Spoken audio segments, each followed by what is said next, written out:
Hello दोस्तों, ज्ञान स्पर्धा के में आपका एक बार फिर स्वागत है। मैं आपका मित्र के चंचल आज लेकर के आए हैं यूरोपियों का भारत में आगमन और पुर्तगालियों का इतिहास। जबकि मैंने यूरोपियों में भारत का आगमन एक ट्रिक के माध्यम से पढ़ा चुका हूं। आज हम पढ़ने वाले हैं पुर्तगालियों के इतिहास के बारे में।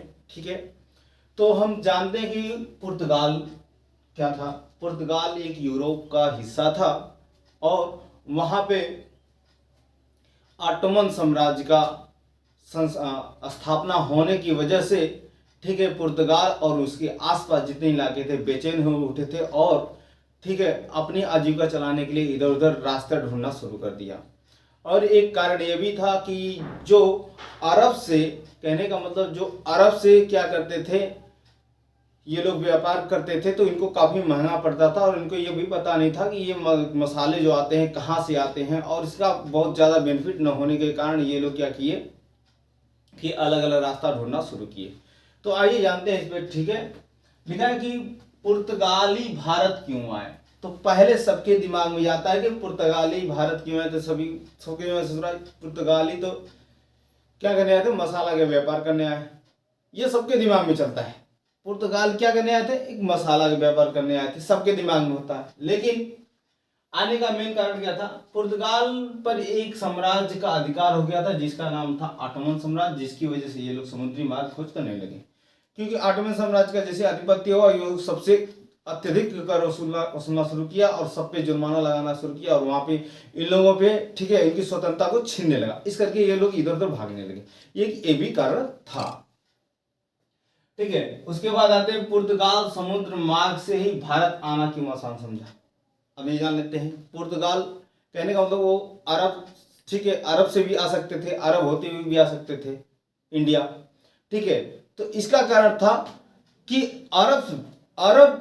अरब और यूरोप के बीच में, ठीक है, जितने भी व्यापार होते थे उसके बीच में कुछ बिचौलिया थे और बिचौलिया काफी व्यापारियों को परेशान करते थे, उनको लूट भी लेते थे। इस करके एक कारण था कि उस वैसे नहीं आए। ठीक है, अब देखते हैं कि भारत आने के कितने रास्ते हैं। ये सब नहीं पढ़ाते, अभी हम आपको पढ़ा रहे हैं। ठीक है, तो कहने का मतलब देखिए कहने का मतलब कि कारोबारी अरब के उस पार पूर्वी देश से ज्यादा परिचित नहीं थे। कहने का मतलब ये अरब से क्या करते थे, व्यापार करते थे। जितने भी यूरोपी थे ये अरब से व्यापार करते थे, इनको पूर्वी देशों के बारे में नहीं पता था, पहला कारण। दूसरा कारण क्या था कि यूरोप वासियों को भारत पहुंचने के लिए 3 रास्ते थे। कौन कौन रास्ते थे। पहला रास्ता था कि रसिया पार कर चीन होते हुए वर्मा में पहुंच करके भारत में आना काफी लंबा जोखिम था, क्योंकि ये जब रसिया जाते, रसिया से फिर उसके बाद कहाँ जाते, रसिया के जाने के बाद ये चीन जाते, चीन जाने के बाद ये वर्मा जाते। इसमें पहुंचने में काफी लंबा जोखिम था क्योंकि इसके बीच में बिचौलिया भी थे। ठीक है, बिचौलिया का मतलब जितने भी डाकू लुटेरे वो थे। ठीक है, इनसे बचना मुश्किल था, इस करके इस रास्ते को लोगों ने नहीं अपनाया। दूसरा रास्ता क्या था, अरब और ईरान को पार करके भारत पहुंचना था। अरब देश को और ईरान को पार करके ये इन्हें भारत पहुंचना था, लेकिन यह रास्ता अरब लोग इस्तेमाल करते थे और ये अरब लोग इसलिए नहीं इनको जाने देना चाहते थे कि ताकि इनको अगर किसी बिजनेस अच्छा पता चल गया तो इनको ज्यादा बेनिफिट हो जाएगा। इस करके ये लोग इनको जाने नहीं देते थे, बोलते थे कि आप हमारे यहाँ से व्यापार करिए। तो ये भी दूसरा कारण था। अब तीसरा कारण था कि समुद्री रास्ता का। ठीक है, तीसरा कारण है रास्ता क्या था, समुद्र का। और समुद्र के चारों तरफ क्या था, पानी ही पानी था। उसमें पता नहीं था कि किस प्रकार कहाँ से जाया जाए और कैसे जाया जाए। ठीक है, तो क्या हुआ कि पहले जब निकला वहां से, तो एक व्यक्ति वहां से निकला, लोमियार्ड। ये क्या किया, ये आए पुर्तगाल से और आए और अफ्रीका तक आए और वहीं से वापस लौट गए, जिसका नाम है, ठीक है, जिसका नाम वुड ऑफ गुड होप। ठीक है, वहां से आए और वहां से चले गए। दूसरे व्यक्ति वहां यूरोप से कौन चला, कोलंबस चले, बोले कि अब आप नहीं पता कर पाए, हमें जाने दीजिए। तो वहां से यूरोप वालों ने इनको भेजा कोलंबस को।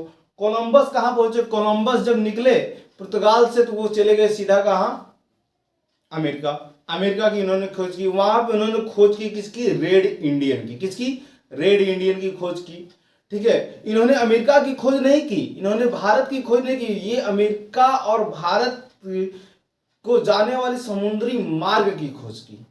अक्सर पढ़ाया जाता है हमें कि वास्को डी गामा ने भारत की खोज की, नहीं, भारत की खोज तो बहुत एक भारत यूनिक ही था पहले से, ठीक है। इसमें बहुत समय पहले से आने वाले राजा थे, जैसे सिकंदर हो गया, ठीक है, यूनानियों का आगमन आता ही था, ठीक है, अरब वाले आते ही थे, तो भारत पहले से था। इन्होंने रास्तों की क्या की खोज की, ठीक है, इस बारे में आप लोग ध्यान दीजिएगा, ठीक है। उसके बाद कुछ साल बाद, नियर अबाउट 5-6 साल बाद क्या करते हैं, वास्को डी गामा निकलते हैं, ठीक है, भारत समुद्री मार्ग की खोज करने के लिए। अब ये आते हैं कहां पे, पहले बोलते हैं कि अब हमें चलना चाहिए पहले कहां, जहां पे पहले यात्री आए थे वो आते हैं अफ्रीका में, जहां पे वुड ऑफ गुड होप, ठीक है, स्थान पे आते हैं, और वहां से उनको एक व्यक्ति मिलता है जिसका नाम होता है अब्दुल मजीद।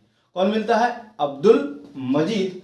अब्दुल मजीद मिलते हैं, और अब्दुल मजीद क्या करते हैं, वास्को डी गामा को भारत आने में मदद करते हैं। वास्को डी गामा कब निकले थे, 17 मई 1498 अब्दुल मजीद की सहायता से कहां पहुंचते हैं, कालीकट पहुंचते हैं। कहां पहुंचते हैं, कालीकट पहुंचते हैं, और कालीकट पहुंच करके इनकी मुलाकात किसी होती है, जमोरिन से। किसकी, जमोरिन की। कहने का मतलब जमोरिन वहां का एक प्रकार का शासक का नाम है, ठीक है, जो वहां के शासक थे कालीकट के, ठीक है। अब जमोरिन से पहुंचते हैं, जमोरिन इनका स्वागत करते हैं खूब, ऐसे जैसे कि बहुत भव्य स्वागत करते हैं, और इनको लगता है जमोरिन के कोई विदेशी अगर हमारे यहाँ आया है तो खूब सोना हीरा जवाहरात लेकर के आया होगा, लेकिन इनका उल्टा हो जाता है, ठीक है। इसका उल्टा ये हो जाता है कि वास्को डी गामा कुछ कपड़े लेकर के आते हैं और इनको दिखाते हैं, और कुछ सामान दिखाते हैं जिसको जमोरिन को पसंद नहीं आता है। फिर भी यहाँ पे 3 महीना वास्को डी गामा को रहने दिया जाता है, और 3 महीने के बाद, ठीक है, वास्को डी गामा जमोरिन के पास व्यापार करने का फरमान लाते हैं। जमोरिन इनको मना कर देते हैं कि नहीं, हम ऐसा नहीं करने देंगे। उसके बाद 3 महीने बाद वास्को डी गामा पुनः वापस चले जाते हैं पुर्तगाल, ठीक है। उसके बाद जहां पे इसमें एक पॉइंट और है कि जहां पे पुर्तगाल, ठीक है, जहां पे अफ्रीका, आई मीन, ठीक है, अफ्रीका से भारत आने में, ठीक है, इनको 23 दिन लगा था, उसके उल्टा इनको हो जाता है 132 दिन वापस जाने में लग जाते हैं, ये भी ध्यान दीजिएगा। उसके बाद वास्को डी गामा पुर्तगाल पहुंचते हैं, तो जो यहां से ये मसाला ले गए थे, जो मोरिन के द्वारा दिया गया था, इसको, उस मसाले को बेच करके इनको 60 गुना फायदा होता है। कितने गुना, 60 गुना। कितना गुना, 60 गुना फायदा होता है। इसका अनुमान लगाने के बाद वहां का शासक और वहां के लोग बोलते हैं कि भारत एक सोने का खदान है, कहने का मतलब। अब धीरे धीरे उसके बाद भेजे जाने लगते हैं व्यक्ति। उसके बाद 1500 में पेट्रो अल्बरेज आया, ठीक है। उसके बाद 1502 में फिर वास्को डी गामा का आगमन होता है। उसके बाद 1503 ईस्वी में अल्फांसो डी अल्बुकर्क भारत आते हैं, और वे भारत में साम्राज्य का विस्तार करने लगते हैं, जिसे, ठीक है, पुर्तगालियों का भारत में वास्तविक संस्थापक कहा जाता है। ये ध्यान दीजिएगा, ये क्वेश्चन पूछा जाता है, ठीक है। अब आते हैं पुर्तगालियों की भारत में कोठी कहां कहां थी, इस पे भी नजर डाल लेते हैं।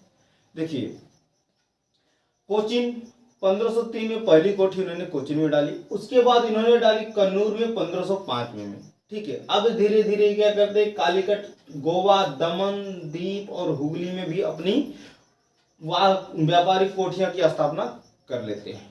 अब आते हैं पुर्तगालियों की नीतियों में परिवर्तन होने लगता है। आप पहले व्यापार करने आए थे, अब इनकी नीतियों में परिवर्तित हुआ कि अब नहीं, अब तो अभी तक तो हम लोग व्यापार करने के पर्पज से आए थे, लेकिन अब इस भारत पे हम लोग राज करेंगे। क्या करेंगे, राज करेंगे। जानते हैं आंकड़ा कुछ ऐसे कि किसी चीज को पहले ही, भारत हमारा अतिथि देवो भव है, किसी चीज को कोई आता था तो उनका सेवा सत्कार करना यहाँ का पहले से ही फर्ज बनाया जाता था। अब देखते हैं कि ये लोग क्या है, एक व्यापार करने के पर्पज से, और धीरे धीरे अपने साम्राज्य फैलाना शुरू कर दिए, और साम्राज्य फैलाते और क्या कर लिए, अपना सत्ता, ठीक है, यहाँ पे जमा लिए, ठीक है। अब आते हैं गवर्नरों की नियुक्ति। अब क्या की यहाँ पे गवर्नर अभी नियुक्त करने लगे धीरे धीरे। ठीक है, प्रथम गवर्नर कौन था? डी अल्मीडा था। कौन था? डी अल्मीडा, जो कि किले अंजदीवा का निर्माण करवाया। किसका? अंजदीवा का। द्वितीय कौन थे? अल्फांसो डी अल्बुकर्क, जिसे हम बताया कि इसे वास्तविक संस्थापक कहा जाता है पुर्तगालियों की सत्ता का। इसने आदिल शाह को हराया और गोवा पे कब्जा कर लिया। ठीक है, तीसरा कौन था? नीनो दा कुन्हा, जो पुर्तगाली हितों के गवर्नर का पद संभाला कि कौन सा क्या किया जाए कि हमारा जो क्या पद है अच्छे तरीके से बरकरार रहे। उसके बाद आखिरी और लास्ट जो क्या कहते हैं गवर्नर थे, वो मैनुअल एंटोनियो वाइसो ई सिल्वा थे। और ये इनके बाद लगभग कहा जाता है कि ये सबसे पहले व्यापारी भारत में आए थे और सबसे लास्ट में जाने वाले, ठीक है, व्यापारी यही थे भारत से। तो आशा करता हूँ ये वीडियो आप लोग को अच्छी लगी होगी। अगर अच्छी लगी हो तो प्लीज़ कमेंट में लाइक और एक गुड्स का सिंबल बना करके या स्माइल का सिंबल बना कर जरूर भेजें। अगर आप मेरे इस चैनल पर नए हैं तो प्लीज़ चैनल को सब्सक्राइब करें। और दोस्तों, ऐसे वीडियो पाने के लिए हमारे इस चैनल पर बने रहें। मिलते हैं अगले वीडियो में, तब तक के लिए जय हिंद, जय भारत।